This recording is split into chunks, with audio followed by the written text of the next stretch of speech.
Hola, muchas gracias por acompañarnos en Acceso B. Mi nombre es Luis Benavides y por cierto, siempre es un gusto tenerte aquí como todos los sábados ahora en el nuevo horario a través de las plataformas digitales, de las redes sociales y por supuesto a través del canal 8 de Tu Nueva Visión y GoTV que nos enlazamos directamente hasta el sistema de cable de estas conocidas cableras. Hoy me da muchísimo gusto que nos acompañes este sábado 20 de noviembre. Estamos en los momentos muy politizados en el estado de Tabasco, pero vamos a platicar con alguien que últimamente ha sido muy protagonista en muchos temas específicos en el ámbito de la agenda social, muy en sentido de constructivo hacia un discurso de participación ciudadana, desde el ámbito también académico, desde un libro en el que él ha publicado y recientemente, pues bueno, tomamos la noticia de que fue, más bien ganó el galardón en el tema de aportación a la cultura política y a la democracia. Me refiero al conocido Juan José Graham Nieto, a quien hoy le doy la más cordial bienvenida en esta tarde de sábado en Acceso B. ¿Cómo estás, Juan José? Bienvenido aquí a tu casa. Oye, te agradezco muchísimo, como siempre, Luis, la invitación y el espacio. La verdad es un honor y un saludo aquí a quienes nos acompañan. El honor es nuestro, Juan. La verdad que nos da muchísimo gusto que puedas estar tú aquí. También debo decir, aquí en este foro de Acceso B han participado galardonados de este tema del Premio de la Juventud. Uno de nuestros conferencistas, uno de nuestros analistas es nuestro amigo Carlos Ramón Campos Chávez, que en años pasados también ganó el galardón. La misma categoría. La misma categoría, perdón, exactamente. Y me da muchísimo gusto que coincidamos en estos temas con jóvenes talentosos en el sector que ustedes se desenvuelven. Y también, por cierto, a Javier, nuestro gran periodista de Notiseñas, a quien le mando un cordial saludo, que también fue galardonado en esta generación en la cual tú estuviste, pero él en el tema en otra versión de este galardón del Instituto de la Juventud. Juan, ¿cómo logras llegar ahí? ¿Cómo se da este momento y qué significa para ti a partir de esta premiación que hubo por parte del Instituto de la Juventud de Tabasco? Mira, la verdad es que ha sido un tema de bastante insistencia, de mucho trabajo, de muchos años. Yo siempre lo digo, ¿no? Yo peco un poco de necedad, ¿no? Soy bastante necio. Persistente, ¿no? Soy bastante persistente en mis objetivos y en mis cosas, ¿no? Es el tercer año aplicando. Este año, la verdad, de una manera indirecta. 3 años estabas intentando, ¿no? Sí. Esta vez de manera indirecta porque la aplicación no la mandé yo y cosa que fue más repentino, por eso me agarró más en sorpresa. Los años pasados sí lo había hecho yo. Y la verdad es que, ¿por qué lo digo? Y no me causa ni pena ni nada decirle estas cosas, porque me remota también a lo que hice cuando fui consejero nacional de juventud. Yo fui consejero del Instituto Mexicano de la Juventud, uno de los pocos consejeros que ha tenido Tabasco en el consejo. Hice lo mismo, apliqué 3 años seguidos hasta lograr entrar al consejo porque son convocatorias y son complejas, ¿no? Y compites contra mucha gente. Claro, talento. Y la verdad ¿no? me causa mucho orgullo, estoy muy contento por lograrlo. Fíjate que de hecho días antes de este anuncio de galardón, recuerdo que hubo no una controversia, sino una cuestión en Twitter, ¿no? De políticos, y a raíz de esa contestación de un presidente de un partido político, que ahí te citó en Twitter, al día siguiente, me parece, vimos este galardón y no parecía dejar eso en el preámbulo para muchos políticos y decían, bueno, es un pago, ¿no? Al político que también tú eres, que vamos a hablar de eso. ¿Tú lo crees así? ¿Tú crees que fue un pago en este sentido? No, la verdad no creo. Yo creo que fue un tema más bien de perfiles, porque de hecho pasa, ¿no? Nadie le cae bien a todo el mundo. Una cuenta que me puso ahí como no, es porque es hijo de tal y no sé qué, y le mandé por DM, le dije, mira, si tienes ganas de cuestionar el término del premio, aquí está mi currículum. Le mandé una copia del currículum de mi documento y aquí están todas las cosas que he trabajado y he logrado precisamente para estar en este momento en el galardón. Al final son construcciones y hay que ser sinceros. El instituto, los premios los decide un consejo, o sea, tienen un comité. Sí, efectivamente en la convocatoria lo dice, ¿no? Exacto, tiene un comité interdisciplinario que participan gentes de muchas instituciones, de muchos ámbitos, social, académico, político, administrativo, y bueno, al final deliberan y ellos son los que dicen quién gana y quién no, ¿no? Y bueno, en este sentido, a partir de ese triunfo, Juan José, ¿cuál es tu visión? No es el primer premio que ganas, porque evidentemente lo decías tú, has estado envuelto en estos temas desde hace mucho tiempo, has sido consejero en un ámbito parecido, pero además has publicado libros referentes a tus propias investigaciones, tus propios análisis de datos, que Ujú. vamos a hablar de eso más adelantito, pero ¿qué significa para, además de esto del premio, ya me nos dijiste, qué pasa después del día de ese anuncio, ¿no? ¿Qué sigue para Juan José en esta vertiente? Híjole, pues te deja un tema también hasta como de responsabilidad de ratificar socialmente. Al final esta cosa son cosas públicas, ¿no? Son del espectro público. Y pues para poder decirle a la gente que ya te ve post premio es, a ver, seguir trabajando, pero ya doble, porque ya eres el que lo ganó. Entonces, tienes que demostrar de cierta manera, seguir constantemente demostrando por qué lo lograste, ¿no? Por qué fuiste seleccionado. Entonces, yo creo que lo que sigue después de eso es un tema de responsabilidad de seguir trabajando, ¿no? Y aportando. Justo la categoría que es la aportación a la cultura política y democracia, pues es en ese tenor, ¿no? Seguir tratando de aportar ideas, seguir aportando publicaciones en los medios que los que lo hago, mis aportaciones en radio que también la hago, el tema de redes sociales para el análisis, el tema del libro, el tema de la participación en praxis, o sea, ya aterrizada en política, que es el tema de la suplencia actualmente de diputado local. En fin, tienes que, ahora sí que, ni modo, toca un poquito de meterle un poco doble, porque ya traes otro título encima, ¿no? Oye, Juan, y eso efectivamente es de llamar la atención también.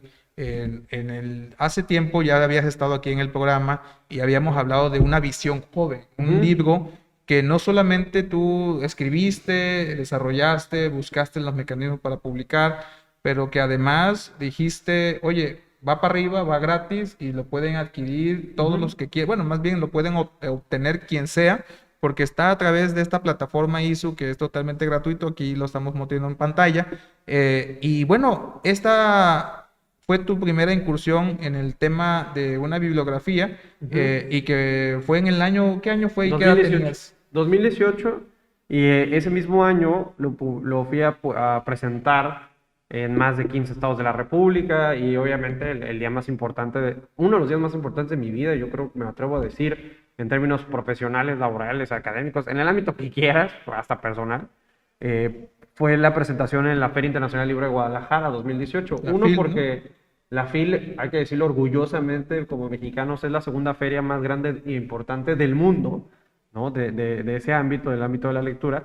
Y además fui el autor en la zona adultos, porque hay zona de niños, hay que decirlo también.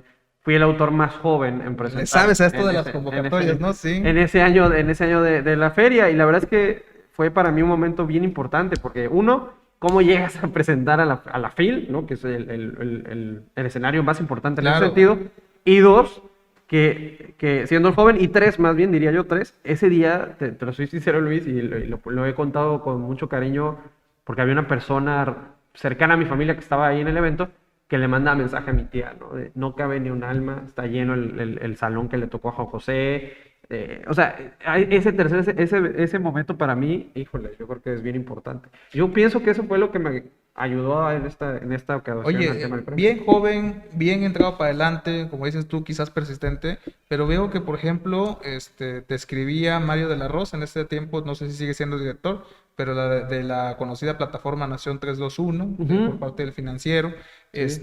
Todo este tipo de libros, además te vemos participando a través de diferentes cadenas nacionales en el tema de tu propio programa de televisión, Sí, sí, sí. has entrevistado personalidades y demás.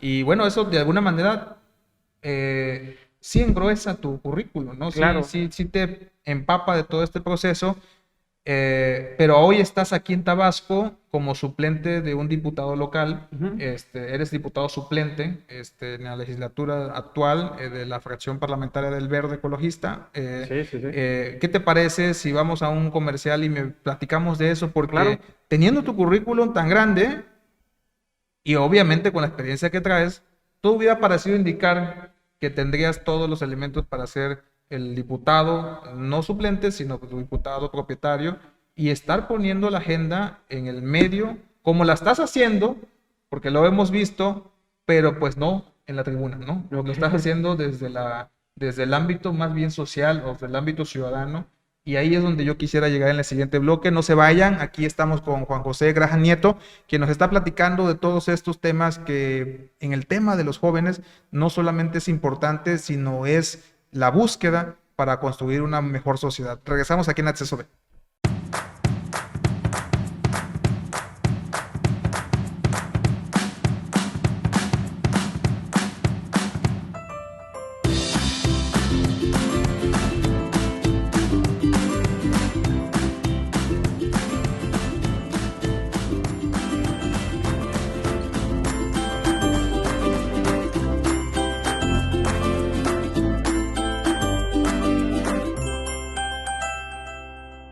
Gracias por continuar aquí en Acceso B. Me da muchísimo gusto que nos sigas acompañando. Si no te has conectado todavía con el programa, no te preocupes, lo vas a ver anclado ahí en las redes sociales, lo vas a poder disfrutar en cualquier momento. No dejes de darnos un like, de regalarnos tu comentario, por supuesto. Y bueno, en esta mecánica en la que estamos de las benditas redes sociales, también en YouTube estamos para poder esperarte aquí y que te suscribas a nuestros canales ahí en las redes sociales. Estamos platicando con alguien que conocemos como Borrego Graham Nieto, Juan José Graham Nieto. Él le platicaba antes de irnos al corte que pues evidentemente con su gran trayectoria, a pesar de que es muy joven y de toda su experiencia, estuvo trabajando en el Senado, en el Cámara de Diputados, ¿verdad? En el Senado de la República. Senado de la República estuviste trabajando. Tabasqueño, con Humberto Mayans Canaval. Es correcto, entonces has tenido oportunidad de colaborar en el ámbito legislativo, has tenido oportunidad de estar en el ámbito mediático, también en el análisis político, le entiendes al tema de las métricas, de los números, del análisis de unidades, de todo esto de la Big Data, le entiendes, porque de hecho también vamos a platicar. Entonces, nosotros te vemos muy activo, Juan José. Eres un activo del Partido Verde Ecologista actualmente. Te vemos muy activo y creo que tenías los elementos desde mi perspectiva para ser candidato a propietario. No lo eres, pero sigues poniendo agenda, sigues enfrentando este proceso. ¿Qué hace Juan José Graham y cómo está incidiendo en esa agenda local? Pues mira, la verdad, te agradezco la distinción, ¿no? El comentario del tema de la posibilidad de la titularidad, ¿no? O de aspirar a algo así, digamos, en vez de lo otro.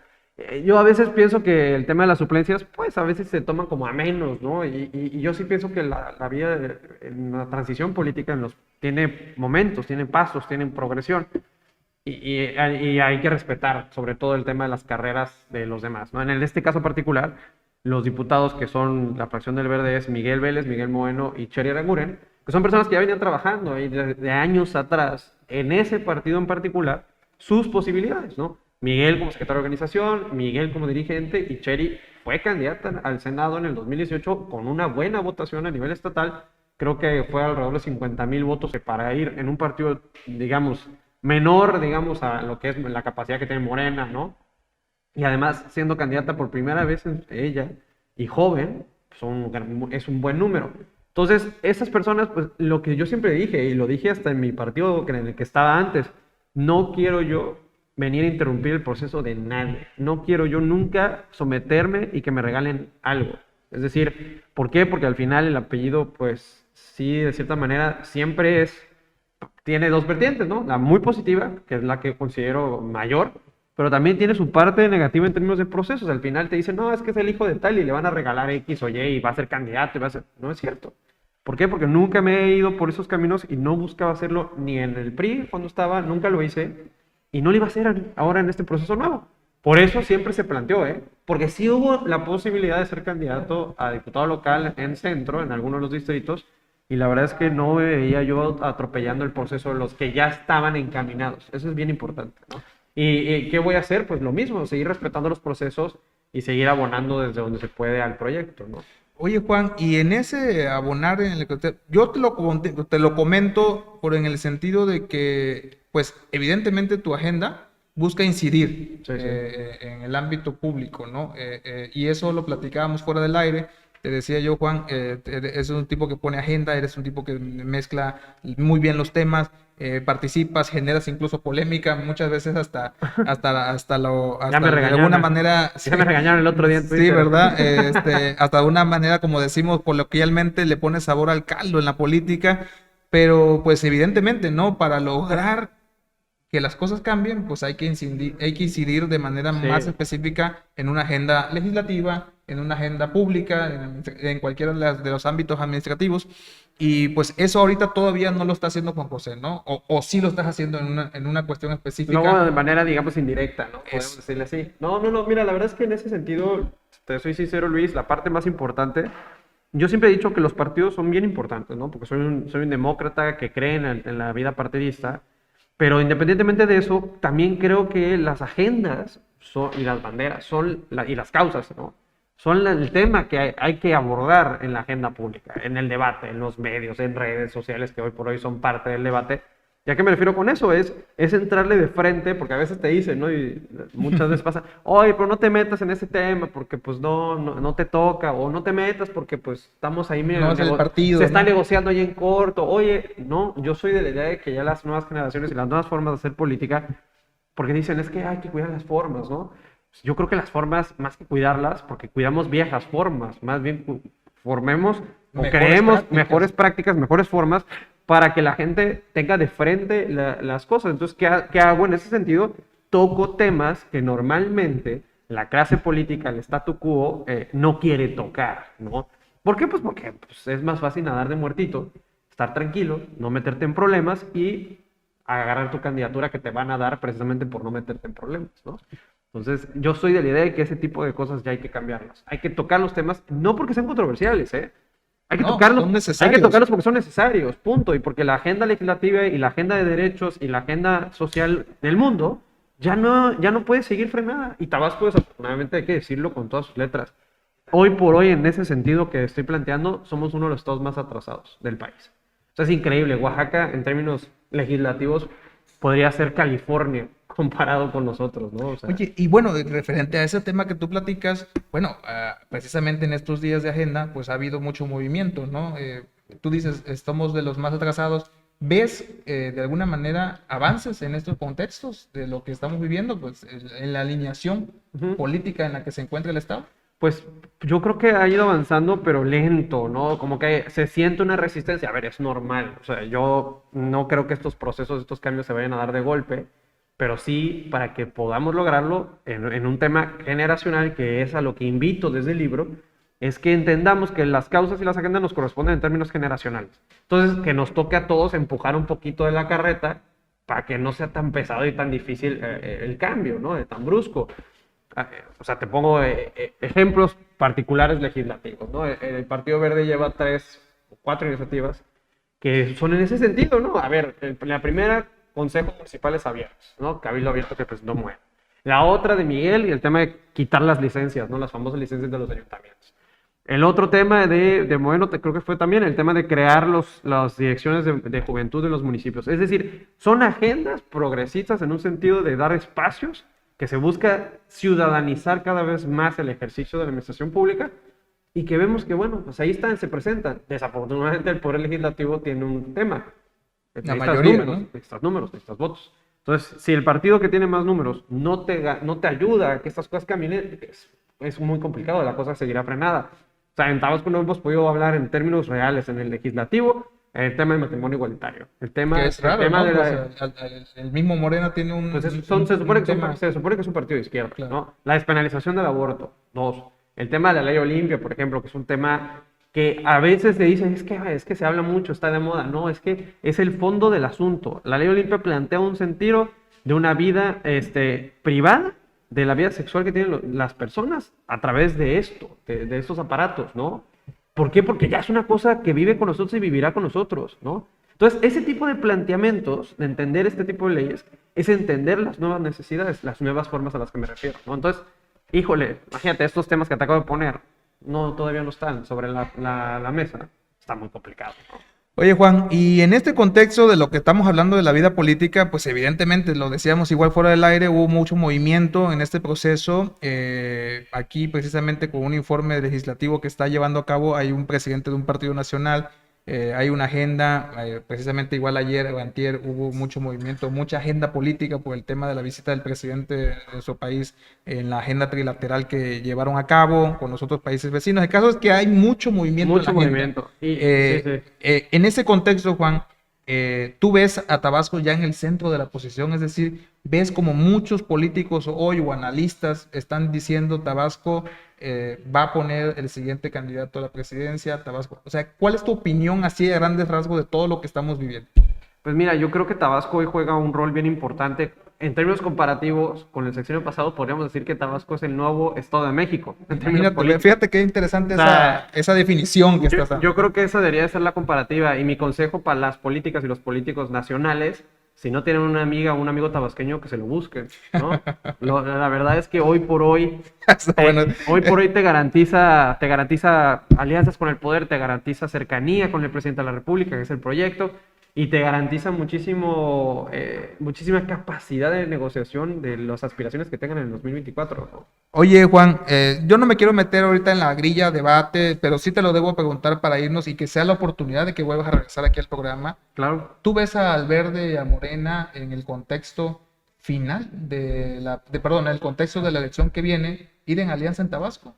Y Mira, si lo ves mal o bien? yo creo que a nivel nacional se dará. O sea, ¿a qué me refiero? Bueno, ya van acompañados incluso Ah, con la reforma energética, ¿no? Van en el legislativo, prácticamente hay un acuerdo en el legislativo completo. Pero ¿por qué digo? Porque decías Tabasco, pero ¿por qué lo digo? Porque es bien importante, porque son 6 candidaturas de distritos federales a diputaciones, Senado de la República y evidentemente pues, la presidencia de la República. Yo pienso que por lo menos en esas 3, aquí se votará por diputados federales en ese tono, ¿no? En los 3 partidos, PT, Morena y Verde, ¿no? O sea, las candidatas y candidatos de aquí de Tabasco. En lo local lo veo complejo, no sabría yo bien cómo va a estar la situación. Lo que sí creo que es necesario es que independientemente de las alianzas, por eso decía hace rato el tema de lo que opino los partidos, es que todos los partidos de manera individual tienen que darse su propio trabajo y tienen que generarse sus propias condiciones. Ningún partido debe ir a una elección asumiendo que va a ir en alianzas. Tienes que ir pensando que puedes ir solo, que puedes competir solo y que puedes ganar solo. Si no vas en esa actitud y en ese pensamiento, no sé qué estás haciendo en un partido. En un partido, ¿no? en Porque la los política. partidos no pueden depender de, no, bueno, es que si vamos en alianza sí ganamos, o no, o necesitamos la alianza para poder. Yo soy de la idea de que tienes que generar las condiciones para que puedas competir siempre de manera individual, ¿no? Fíjate, eso es importante y de hecho es un tema que hemos platicado aquí mucho sobre el tema de la participación de las y los políticos en los partidos, ¿no? Bueno, pues muchas gracias por acompañarnos, Juan, que no sea la última vez, gracias, No. esta es tu casa, no es la primera vez que estás, pero también aprovecho la oportunidad de desearte lo mejor en lo que venga y por supuesto de felicitarte ampliamente por lo que has alcanzado hasta el día de hoy. Te deseo el mayor de los éxitos como siempre. No, Luis, te agradezco mucho y te agradezco la invitación y un saludo a quienes nos acompañan y pues aquí estaré siempre que me citen, ¿no? Muchas gracias. Aquí seguimos en Acceso B donde tú ya tienes tu boleto.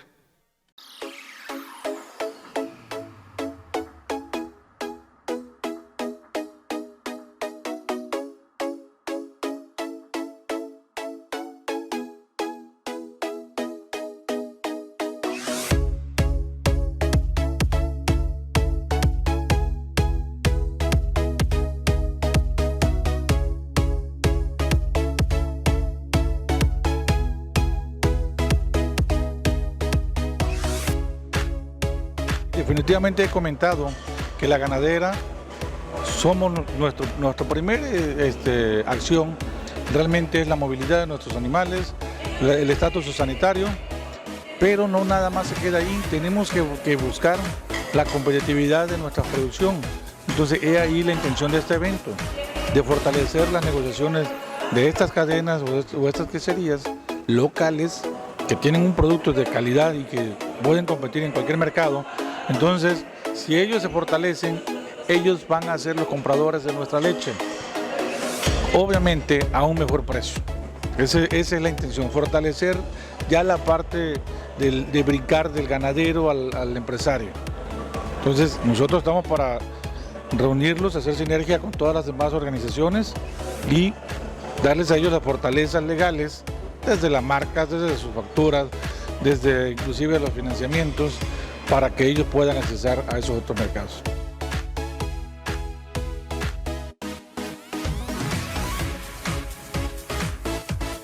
Primero que nada, los felicitamos por una iniciativa tan importante y determinante para impulsar a los productos locales.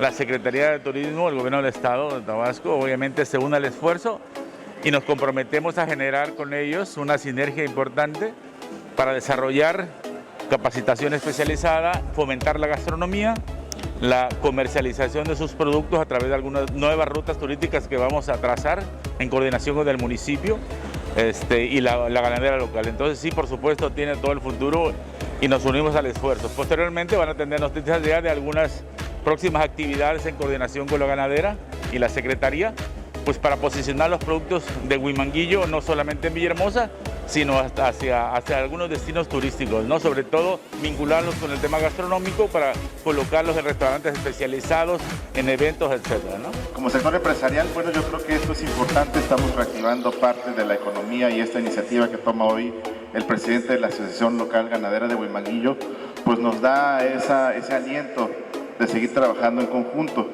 Yo creo que a nosotros... Gracias por seguir en sintonía con Acceso B. Mi nombre es Luis Benavides. Si no has dado like, por favor hazlo. Pero además también te invito a que te suscribas en nuestros canales de YouTube. Aquí en Acceso B tú ya tienes tu boleto. Y vamos a seguir platicando de muchos temas importantes porque pues la agenda nacional, incluso internacional, tomó relevancia en estos últimos días. Hoy es sábado 20, pero hace 2 días estaba finalizando una gira importantísima que dejó muchos temas ahí en el tintero sobre la gira trilateral o la agenda trilateral que tuvo el presidente de México, Andrés Manuel López Obrador, junto a sus homólogos de Estados Unidos y Canadá. Todo lo que se generó a raíz de eso ha sido muy importante de comentar, no lo podíamos dejar de hacer aquí en Acceso B, y hoy me acompaña el economista y el emprendedor muy amigo de esta casa, Alejandro, a quien por cierto siempre me da gusto saludarlo. ¿Cómo estás, Alex? Bienvenido a Acceso B. Hola, ¿qué tal, Luis? Y muchas gracias otra vez por la invitación y pues con un tema bastante bueno. Oye, y que andas muy movido, vamos a hablar también de eso, por cierto, que estuviste participando en varios temas, pero sí, y fíjate que, bueno, cito tu propio tweet, que precisamente el día de ayer publicaste en las redes sociales a raíz de una publicación del presidente Andrés Manuel López Obrador, donde hacía referencia a que ya venía de regreso a México después de su agenda trilateral, pero tú pones algo que me llamó mucho la atención y con eso vamos a iniciar esta plática. Pones en tu tweet, poderoso mural en donde se deja patente la importancia geopolítica de México, y pones y haces relevancia, qué importante país para el mundo, haciendo referencia a la Ciudad de México o al país México más bien. Y esta es la foto que el presidente puso ya arribando al avión para regresar a México. Y pues sí, evidentemente el mural habla de ese punto geopolítico estratégico del cual hace referencia. ¿Cuál es tu percepción, Alejandro, economista y emprendedor, ante esta gira? ¿Qué es lo que tú concluyes de todo lo que viste en estos 2 días de trabajo del presidente? Bueno, esta gira yo creo que no se circunscribe solamente, digamos, que a esta gira, o haríamos mal en analizarla solamente como esta visita, ¿no? Hemos tenido México como país alrededor de unas 4 semanas muy intensas pues de estar al frente, digamos, en el escenario internacional, en el escenario geopolítico. Y en ese sentido, también México ha empezado a tener más presencia en el escenario internacional, y yo creo que es importante, interesante analizarlo, incluso también pensando en los sexenios anteriores y en el papel que México había jugado, ¿no?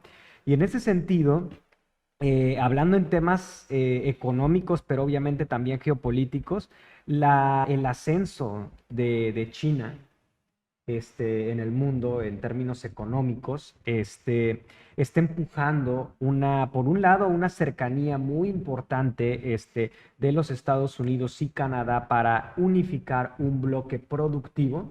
Y como lo demuestra el mural, México tiene una posición geográfica envidiable, pero una posición también cultural que muy pocos países en el mundo lo tienen. Y yo creo que ese mural refleja muy bien lo que es México. Por un lado, pertenece a América del Norte, se integra con las cadenas productivas de América del Norte, pero por otro lado tiene una carga no solo geográfica, sino fuertemente cultural, con todo el mundo pues latino, hispanoparlante, todo lo que, o sea, los millones de ciudadanos que están en Sudamérica, y que son mercados gigantes, ¿no? Y que obviamente para Estados Unidos en ese sentido, pues ahorita con la presidencia de Biden tan golpeada en términos de aprobación del presidente norteamericano y con una reforma migratoria en puerta, pues el rol de México y el poder de México en las negociaciones se vuelve algo que yo diría que estamos ante un escenario sui generis, que México no había tenido, y a ver qué tanto provecho se le saca en estas negociaciones. Oye, Alex, y en ese contexto, ponle pausa. Ponle pausa. Ah, bueno, ve tu cabello. Ah, Sí, yo es creo que que cuando sí. se le mueve por el 20. Sí, pero se mete, ¿no? Sí. Y no se ve de la cámara. ¿Eh? Ya, ok. Nada más ahí, ¿Seguros? ahí se los encargo, no veas que se vaya a quedar. Ok, va. Entonces, ok, ¿ya? Bueno, y Alex, y en este contexto que lo que estamos platicando, precisamente tú lo hacías mención ahorita, decías el nivel de aprobación del presidente Andrés Manuel, muchos comentaristas, analistas políticos hacían esa alusión también, en el sentido de que, bueno, a pesar de que Justin Trudeau ya es un periodo ya prolongado, en ese sentido no llegaba con buenos números a su nuevo mandato y menos a este evento. Y precisamente Joe Biden, algo de lo que está adoleciendo mucho es a un Donald Trump, que por cierto ya hemos platicado mucho anteriormente, pero sobre todo por el contexto que está viviendo su país en toda esta cuestión económica, migratoria y bueno, un sinnúmero de cosas más. Incluso en estos días, o ayer o antier, me parece pidió ya solicitud o va a pedir solicitud para que Kamala Harris, la vicepresidenta, entre en Adquiera funciones, poderes. porque va a someterse a una cuestión de rutina, dicen, ¿no? Sí. Entonces yo creo que llega muy como que muy, no sé si la palabra sea golpeado, pero sí muy encontrado el presidente de Estados Unidos. Y pues bueno, hacían referencia, ¿no? A que México tiene un presidente con una popularidad muy alta. Así se hizo evidente en el evento trilateral. Llevó porras, bueno, no él, le llevaron porras, le llevaron mariachi, muchas muestras de apoyo. Y en este contexto que estás viviendo, ¿qué repercusiones tú crees que tiene ahora en la política interior al país este viaje, o cómo lo traduces tú en este sentido?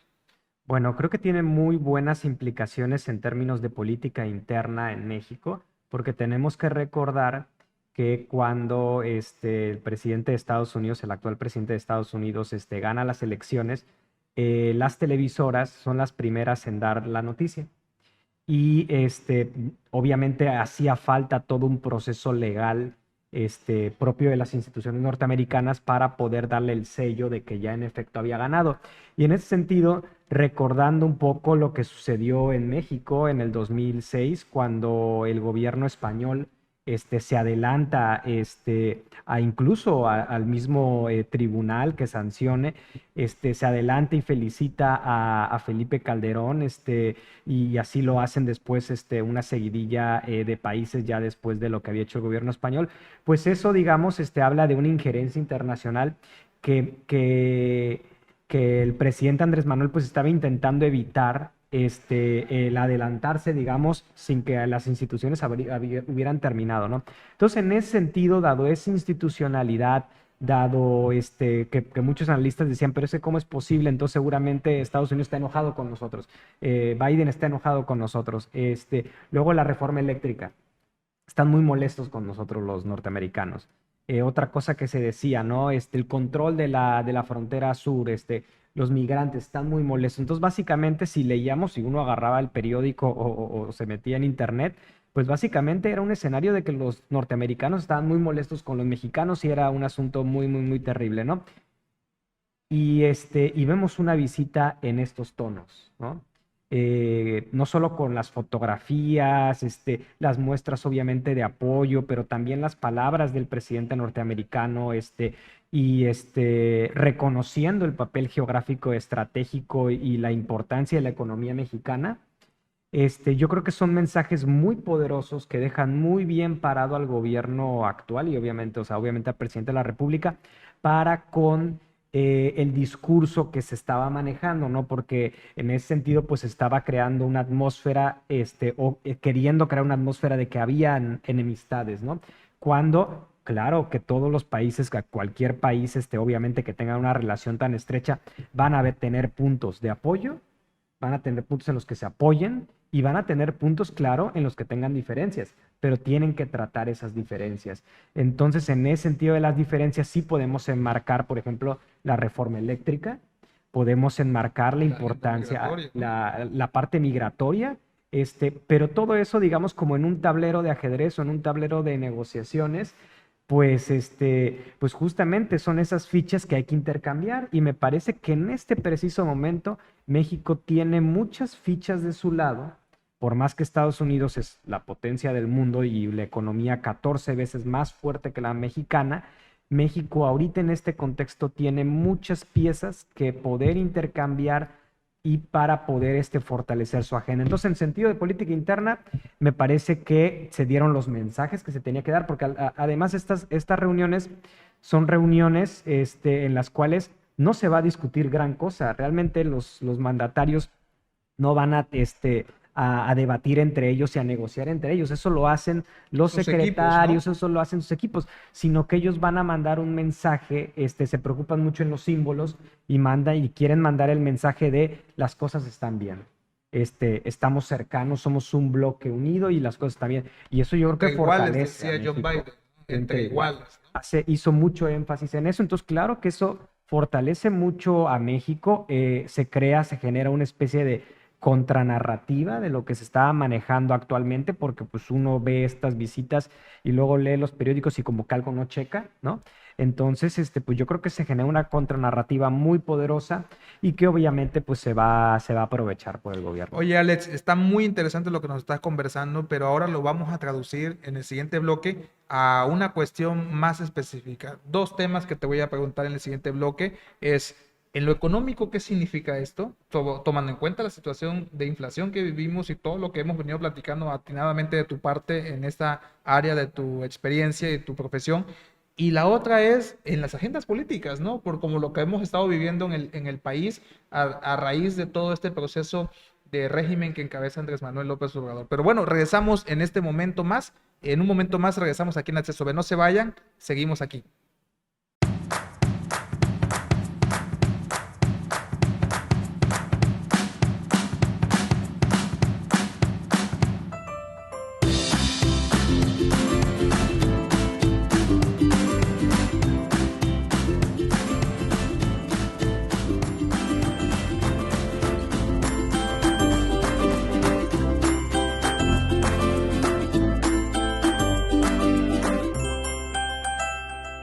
Sintonía, estamos en Acceso B. Por favor, dale un like, suscríbete a nuestro canal de YouTube y por supuesto, si no logras ver o estás entrando a ver apenas el programa, no te preocupes, ahí está en la plataforma de redes sociales para que lo disfrutes con calma en el horario que tú quieras. Estamos con Alejandro, nuestro economista, amigo, emprendedor, Alejandro Medina, y por supuesto estamos hablando del tema de la agenda trilateral que trajo consigo esa visita del presidente Andrés Manuel López Obrador hace 2 días al vecino país, ¿no?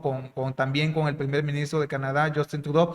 Y en este contexto, Alex, te preguntaba antes de irnos al corte, esto en economía, en finanzas, en todo este contexto que estamos viviendo, que ya hemos venido platicando contigo muy atinadamente, el tema de inflación, el tema de la cuestión económica del país, ¿cómo lo podemos llegar a traducir estos eventos en ese tema, en el ala económica? Estos eventos, y te digo, juntando otra serie de eventos, como por ejemplo, obviamente, la entrada en vigor del tratado México, Estados Unidos y Canadá, el TEMEC, básicamente, y lo platicábamos un poco, lo esbozábamos un poco, que es la consolidación de esta zona, es una consolidación productiva, pero, y aquí hay que hacer mucho énfasis, México ha desarrollado una importante infraestructura exportadora.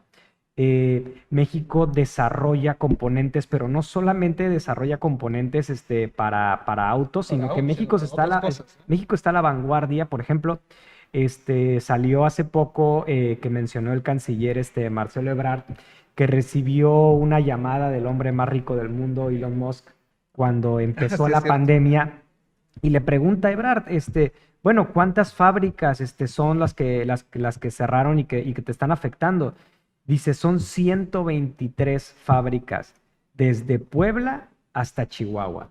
De ese nivel Número, es el tamaño del desarrollo importancia, industrial que claro. tiene México para las cadenas de suministros y para la creación de productos con un alto valor agregado, porque un automóvil tiene un valor agregado inmenso, pero con ello vienen la fabricación de teléfonos, la fabricación de equipos de cómputo, de televisores de alta gama. Entonces México se está convirtiendo en un país muy importante en todo ese sentido, pero por otro lado también hablamos, sí, claro, de la agenda energética y de la agenda de recursos naturales y de materia prima, que es muy importante para, pues para producir, digamos, todo lo que el mundo está demandando. Y en ese sentido se circunscribe Canadá. Canadá, pocas personas conocen que Canadá es la potencia minera del mundo. Si Estados Unidos es el lugar en donde se encuentran las mayores empresas de tecnología, Canadá es el lugar en donde se encuentran las mayores empresas mineras del mundo, que extraen oro, que extraen cobre, que extraen plata, pero también se encuentran en la vanguardia en temas de uranio, por ejemplo, que tiene que ver con las plantas nucleares, ¿no? Entonces, en todo ese sentido, Canadá es muy fuerte y Canadá tiene muchas empresas mineras en México y son temas que son muy importantes en el sentido de consolidar todo ese bloque, ¿no? Entonces, en ese sentido, pues lo que es México, Estados Unidos y Canadá están claramente tomando posiciones para poder fortalecerse en conjunto y poder hacerle frente a China, a la capacidad productiva de China, que no se nos olvide Estados Unidos, ni juntando la población de Estados Unidos, de México y Canadá, llegamos a la población de China. Y hace poco acaba de salir unos datos de que China antes tenía alrededor de 70 billones de dólares de riqueza. Ahorita tiene más de 120 billones de dólares de riqueza. En 10 años China ha sido la nación que más ha Más ha aumentado la incrementado. riqueza. Entonces, por un lado tienes muchos chinos y por otro lado tienes mucha chinos riqueza, ricos, muy ricos, ¿no? muy ricos. De hecho, Entonces, sí incluso ellos están orientando eso que tú estás diciendo a la consolidación de una narrativa muy interesante, ¿no? Tiene países muy ricos, tiene nuevas tendencias globalizadas ahí, y bueno, están atrayendo esa narrativa para consolidar lo que tú dices, ¿no? Que hablen o que volteen a ver el polo chino como algo de suma importancia económica, ¿no? Y bueno, y en ese contexto yo te pregunto a ti, el analista económico, el analista también en geopolítica que tienes ahí de tu experiencia, no es de alguna manera una cerca que nos estamos poniendo con China, México, o cómo lo ves tú, porque también México ha tenido su interacción con China y hay inversiones chinas aquí en nuestro país que están trabajando muy de la mano con el gobierno mexicano. ¿Cómo ves tú eso? ¿Está usando bien sus fichas Andrés Manuel López Obrador como presidente o estamos jugando algo que en otros momentos dirían es muy peligroso? ¿Cuál es tu opinión ahí? bueno, yo creo que claro que es un juego peligroso o mejor dicho, arriesgado, conlleva riesgos muy importantes, pero no estamos en los tiempos de la Guerra Fría. ¿Y a qué me refiero con los tiempos de la Guerra Fría? En la Guerra Fría había un dogmatismo impresionante, ¿no? Por un lado, no solamente, o sea, no se trataba de la potencia en ese tiempo de la Guerra Fría, no se trataba de la potencia soviética como una potencia económica, sino se trataba de la potencia de la Unión Soviética como una potencia ideológica. Y lo que había que evitar, ahí hay varias teorías, y bueno, no solo teorías de ideologías del macartismo y muchas ideologías que pues impulsaron movimientos anticomunistas en toda la parte del Cono Sur y obviamente en la parte de México. En ese sentido sí había que tener mucho cuidado, ¿no? Aquí estamos en un mundo que si bien algunos analistas hablan de una nueva guerra fría entre Estados Unidos y China, es una guerra económica. Sí, claro, de hecho, hasta de tecnología, ¿no? Es una guerra económica, es una guerra tecnológica y en ese sentido es una guerra muy pragmática. Y como es una guerra muy pragmática y no es una guerra per se ideológica, México está, por decirlo así, muy burdamente, coqueteando con uno y con otros y viendo también quién es mejor postor en, pues en ciertos temas, ¿no? Y claro, y eso pues es algo perfectamente natural. A ver, cuando uno tiene un negocio, pues no, por más que tengas a un proveedor que sea un proveedor muy importante, que es un socio comercial muy importante, pues obviamente tienes que buscar otras opciones, te tienes que diversificar y porque no puedes poner, digamos que no le puedes dar a un proveedor que básicamente te maneje tu negocio, ¿no? Entonces, en ese sentido, México está en unas cosas va con China, en otras cosas va con Estados Unidos, pero es parte, ahora sí que de este juego geopolítico. Yo creo que México está jugando las fichas que tiene que jugar. Creo que es muy pronto para saber si nos va a salir bien o no, pero hasta ahorita yo creo que el balance es positivo y se dirige hacia una tendencia positiva. No nos vamos claramente ni a casar completamente con Estados Unidos, ni tampoco dejar de ver China. Eso es lo que yo analizo de las señales que veo.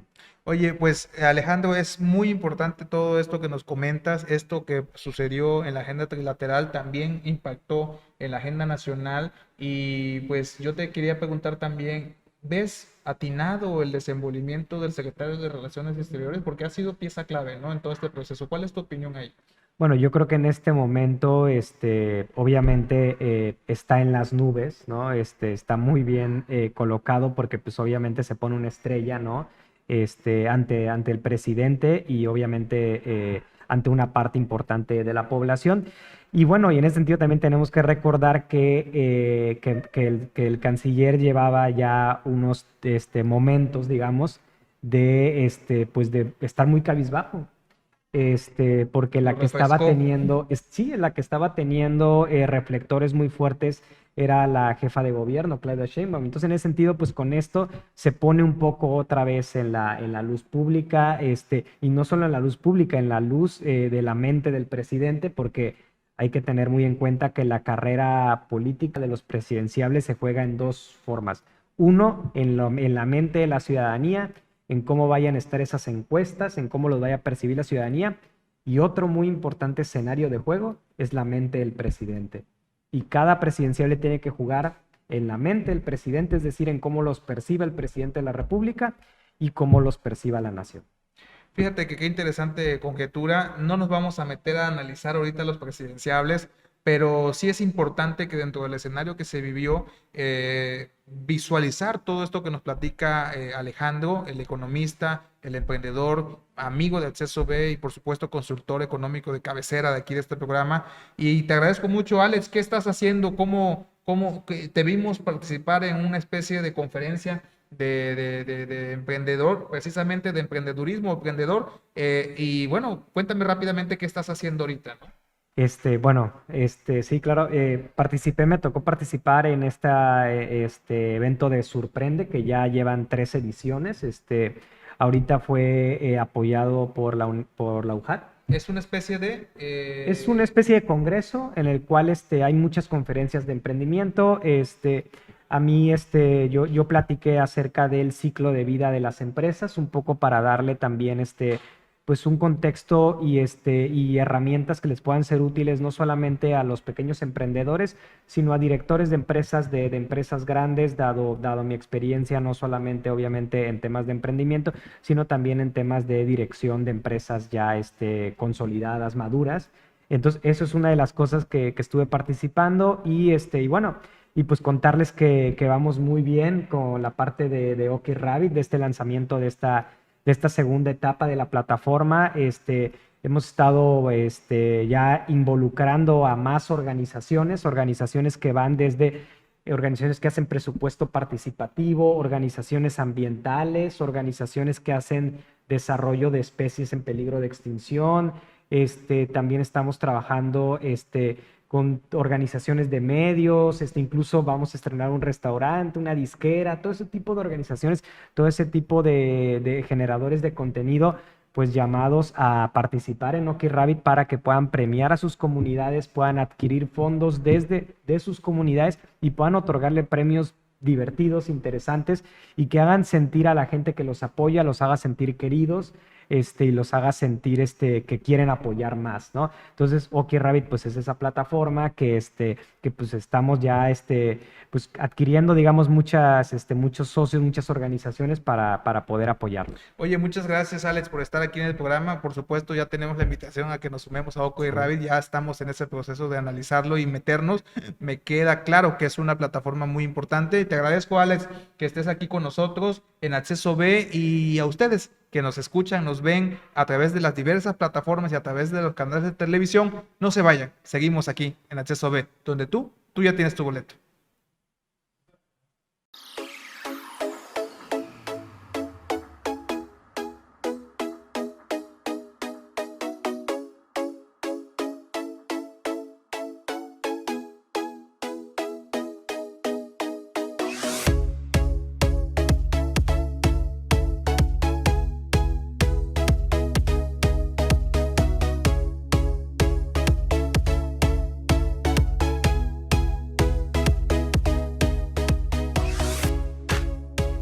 Definitivamente he comentado que la ganadera somos nuestra primera acción, realmente es la movilidad de nuestros animales, el estatus sanitario, pero no nada más se queda ahí, tenemos que buscar la competitividad de nuestra producción. Entonces, he ahí la intención de este evento, de fortalecer las negociaciones de estas cadenas o estas queserías locales que tienen un producto de calidad y que pueden competir en cualquier mercado. Entonces, si ellos se fortalecen, ellos van a ser los compradores de nuestra leche, obviamente a un mejor precio. Esa es la intención, fortalecer ya la parte de brincar del ganadero al empresario. Entonces, nosotros estamos para reunirlos, hacer sinergia con todas las demás organizaciones y darles a ellos las fortalezas legales, desde las marcas, desde sus facturas, desde inclusive los financiamientos, para que ellos puedan acceder a esos otros mercados.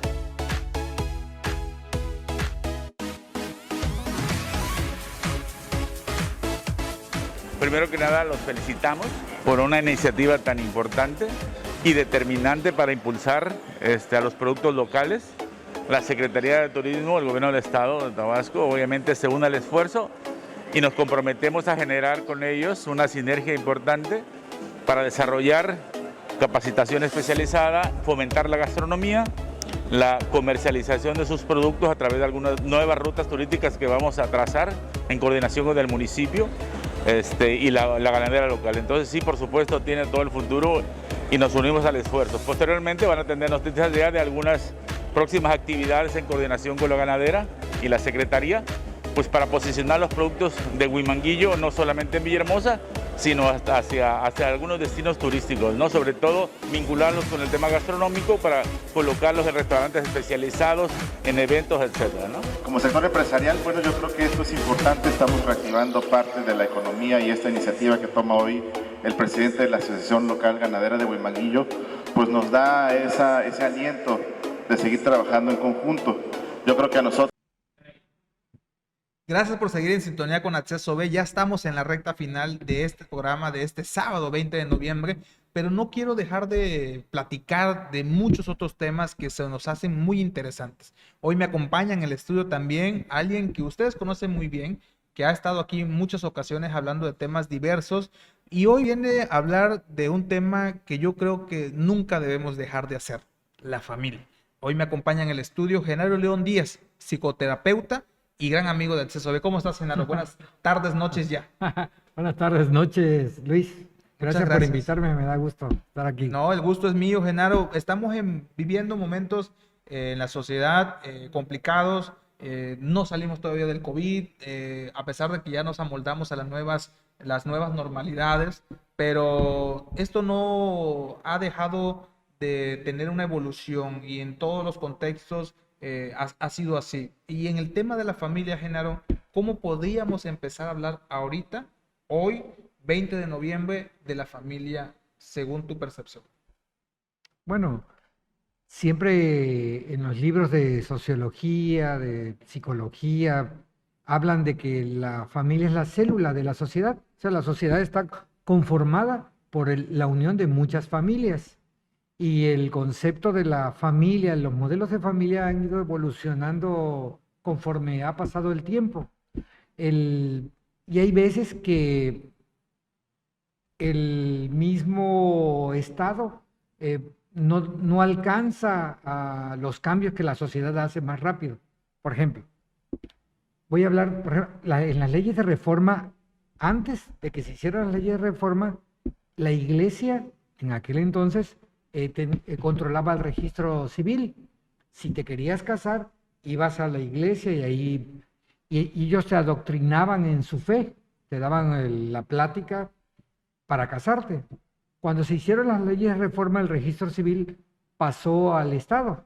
Entonces ahora te casas en el registro civil, y para casarte te piden unos requisitos, llevas tu acta de nacimiento, la foto, exámenes médicos. Algunos está comprobante de Sí. soltería, ¿no? Ah, sí, y hasta eso. Y entonces, si reúnes esos requisitos, te dan fecha y te casas. Pero se olvidan de adoctrinarte, se olvidan de instruirte en lo que es una familia, cosa que lo siguen haciendo las iglesias. Si tú vas a la iglesia a la fe que tú profeses, Los votos y todo eso. sí, ellos te dicen, tienes que venir tantos días a pláticas y te dicen lo que es la familia. Entonces, yo creo que el Estado ha dejado un vacío ahí. Sí, Y que como que se ha confundido, ¿no? Porque lo ha dejado porque ha dicho, yo no quiero adoctrinar en una ideología, religiosa. sí, Y creo que se confunde esa parte, sí, ¿no? claro, porque no es hablar de fe religiosa, sino hablar de la importancia que tiene la familia para la sociedad, la importancia que tiene la familia para el buen desarrollo de los hijos, de los niños dentro de ese contexto. La mayor parte de la psicopatología, de los trastornos que tienen de personalidad, que tienen que tenemos algunas personas, las adquirimos en el contexto familiar. Ahí, imagínate un niño que nace con un papá alcohólico, violento. O sea, ese padre dentro de su familia está dañando a sus hijos. Claro, está Y, aplicando su sí, vida a sus hijos. y esos hijos, esos niños son los que salen al mundo. Y entonces queremos combatir afuera de la casa, afuera de la familia, las adicciones, la violencia, los malos comportamientos, cuando en la familia es que adiestramos a los hijos para la vida. Y eso, Genaro, al final se traduce en delincuentes, se traduce en un sinnúmero de faltas en algún sentido que pues de alguna manera no abonan en nada a la sociedad, ¿no? ¿Cómo poder trasladar esta idea de que el Estado debe tener un poco más de enfoque hacia el núcleo familiar y todo lo que representa? Porque parte del discurso del nuevo régimen político es hay que atacar de fondo el problema, ¿no? Y el fondo puede ser eso, ¿no? Sí, la génesis está ahí. Entonces, ¿qué propondrías tú o qué propones tú en ese sentido para poder hacer algo que pueda llevar a fortalecer ese núcleo de la sociedad que llamado familia? Bueno, yo propongo que el Estado asuma el adoctrinamiento desde el punto de vista civil de las personas que quieren relacionarse como pareja, que quieren formar una familia. ¿Qué quiere decir esto? Que dentro de los requisitos para que te consumas un matrimonio, para que te cases, primero tienes que asistir a pláticas. Y para eso tenemos instituciones que fueron creadas para ello y que en la cotidianidad de la vida administrativa van perdiendo su esencia y se van desvirtuando, como el Sistema para el Desarrollo Integral de la Familia.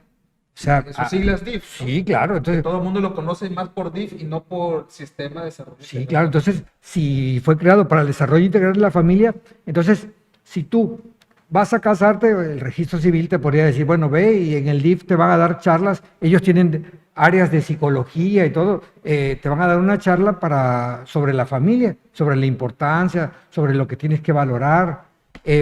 También, si no quieres ir al DIF porque eres de una posición económica acomodada, eres empresario y no tienes tiempo. Bueno, que el Estado le dé trabajo a los psicoterapeutas, a los psicólogos familiares, para que existan, así como existen evaluadores certificados, que existan empresas de psicología certificadas que puedan dar cursos y certificadas por el Estado y que puedan dar cursos que tengan validez. Y entonces también ayudas al gremio al que yo pertenezco.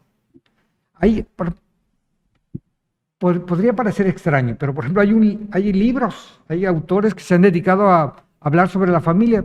Hoy me gustaría mencionarte uno de un autor que se llama Lauro Estrada. Su libro se llama El ciclo vital de la familia y él tiene establecido los pasos que debe de seguir en manera teórica una familia. Una familia es un sistema que, como todo sistema vivo, nace, crece, se reproduce y muere. Entonces hay que conocer las etapas de la familia para poder entender lo que pasa en tu casa. ¿Qué etapas son estas? La primera es la etapa del desprendimiento. Cuando el joven o la joven se desprende de su sistema familiar,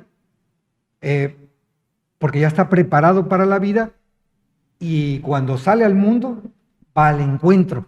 El encuentro es cuando coincide con alguien. Sí, en el que puede ser sí, ese enlace, ¿no? Sí, esa relación. sí. Y cuando se habla de desprendimiento, es decir, bueno, ya estoy preparado para la vida.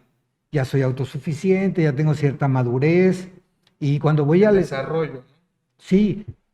Y también implica mucho ese desprendimiento, es saber que los valores que te dio tu familia de origen son importantes, pero tú ya estás preparado para crear tus propios valores, tomando lo bueno de los anteriores y mejorando lo que haya que mejorar. Porque, por ejemplo, yo en la consulta terapéutica, el otro día tenía una pareja y la señora hablaba de unas ideas que su mamá le transmitió. Y entonces empecé a sacar cuenta, bueno, y esa forma de pensar de tu mamá, ¿dónde la obtuvo? No, pues de mi abuelita. Y empezamos a sacar la cuenta. De generación Sí. en generación. Entonces estás manteniendo una familia con valores de 1939.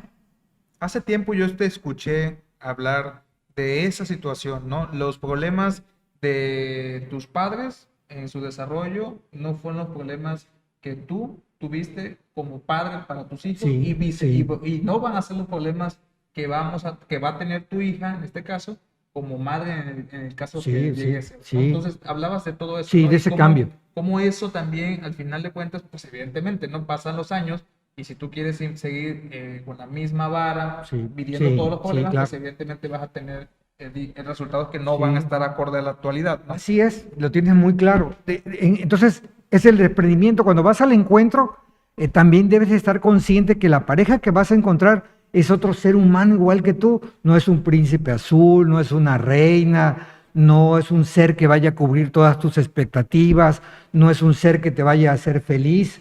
Todas esas, la responsabilidad de la felicidad, del amor, son responsabilidades personales, individuales.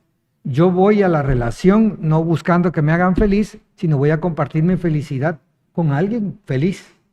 Si no es así, empiezan a existir los conflictos dentro de la familia. Entonces hay que tener cuidado con las expectativas que hacemos, que son expectativas a veces llenas de fantasía, ¿no? Que cuando enfrentas esa realidad, por eso luego a los 2 años ya te quieres divorciar. Después hay otra parte de la familia, otra etapa en la familia, el desprendimiento, el encuentro. Después viene la etapa de los hijos.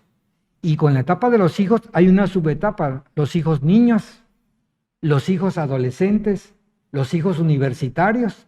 Y toda esa etapa de la familia con hijos Hay muchas evoluciones. Sí, claro, es un Decían- cambiante, ¿no? Decían por ahí, ¿no? Me dicen, bueno, hemos platicado de muchos temas en común. Decían, no, bueno, bro, ¿qué edad tienen tus hijos? No, están chicos. problemas menores. Cuando tengan grandes, Sí, problemas mayores. sí, claro. Y a eso afecta a Sí. tu pareja, y afecta a tu entorno, y afecta a todo. Sí, y hay sistemas familiares que no se dan cuenta de la evolución de sus hijos y entonces siguen tratando a los adolescentes como si fueran niños. Y entonces los adolescentes se empiezan a colapsar emocionalmente porque no sienten No sienten el una- entorno que están. un entorno de apoyo. Y entonces ahí viene el peligro porque salen a la calle y pueden ser fácilmente seducidos por los vicios que... La mala existen. sociedad. Sí, sí, sí. Oye, Genaro, vamos a un corte Sí, rápidamente. sí, claro. Regresamos. Te voy a preguntar sobre los tipos de familia en la actualidad y todo lo que esto representa también, ¿no? Porque no es una sola familia, no es un solo modelo de Sí, familia. sí, ¿no? claro, Todo sí. esto ha cambiado. Sí, claro. Regresamos en Acceso B con Genaro León Díaz. Sí.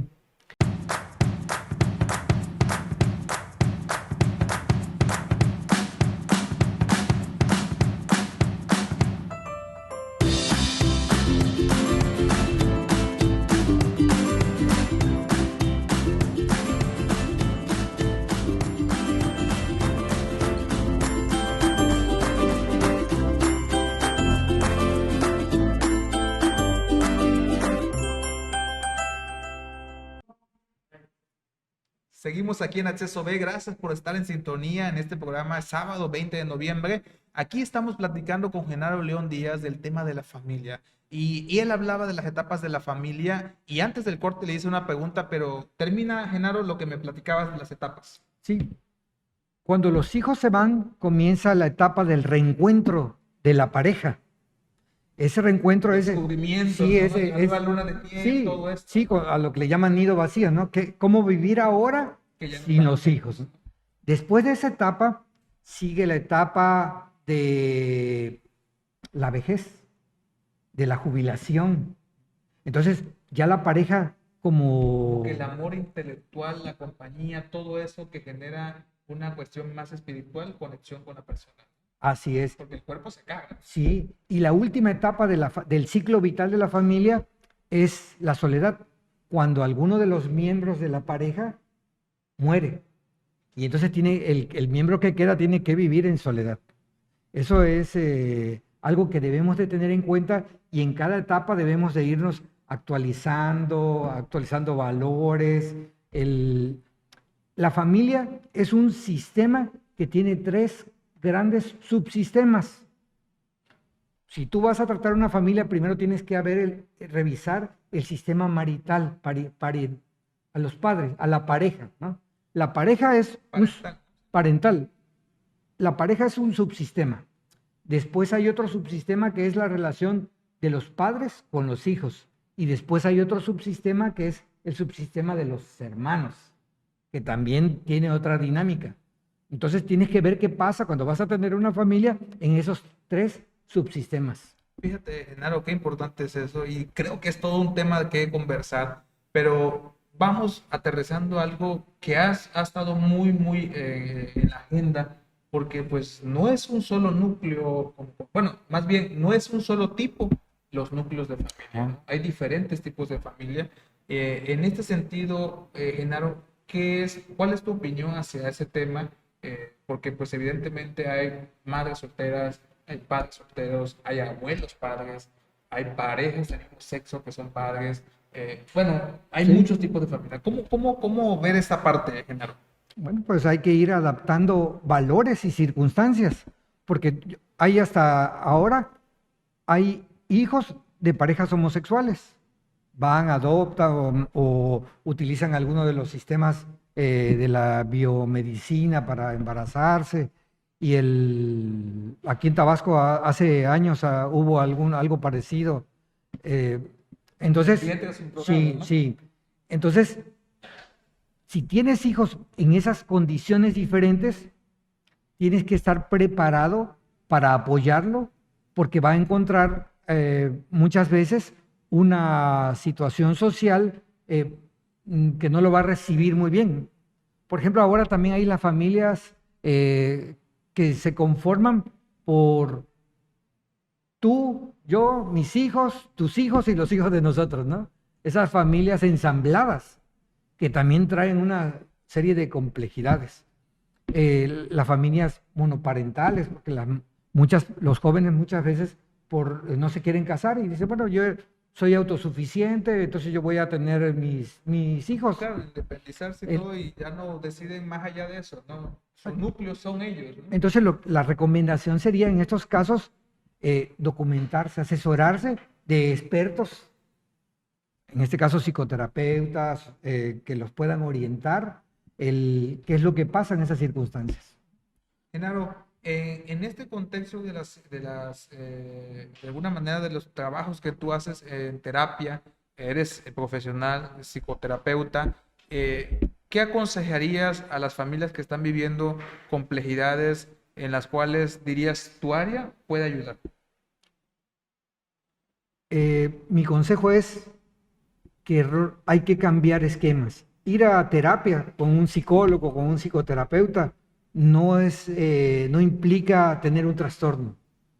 Es decir, no voy con un profesional de la salud mental porque estoy loco, ¿no? Porque la gente en la cultura popular se piensa así, sino es ir a asesorarse, saber que hay recursos que existen que te pueden brindar apoyo para que tengas una vida más plena en el contexto familiar, para que tus hijos crezcan, se desarrollen, se desprendan de un sistema familiar sano.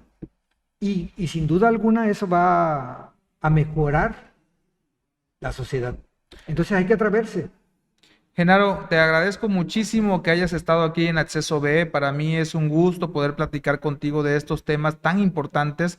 No quiero despedirme sin invitar a que sigan a Genaro en las redes sociales. Genaro León Díaz, así lo encuentran en Facebook y en Instagram. Y por supuesto, a nosotros nos da muchísimo gusto platicar contigo, Genaro, que no sea la última vez como siempre, ¿no? Muchas gracias. Y a ustedes no me voy a despedir sin antes contarles, estamos ya a punto de publicar, o más bien ya se publicó el libro de políticas públicas ambientales, zonas costeras de Tabasco, y precisamente los invito a que el próximo 30 de noviembre, en punto de las 11 de la mañana, nos acompañen en la transmisión en vivo que hará la Universidad Olmeca para hacer la presentación oficial de esta publicación de políticas públicas ambientales, zona costera de Tabasco, y por supuesto que se involucren más en este proceso de lo público y en el ámbito del medio ambiente y todo lo que implica en esto de nuestras zonas costeras. El próximo 30 de noviembre, en punto de las 11 de la mañana, acompáñenos a través de la Universidad Olmeca para esta presentación del libro oficialmente. Y por supuesto, no quiero dejar de despedirme con todos ustedes, agradecerles que nos sintonicen en Acceso B. Para mí, para Luis Benavides, es un gusto tenerlos como cada tarde de sábado aquí en su programa. Aquí ya tienen sus boletos.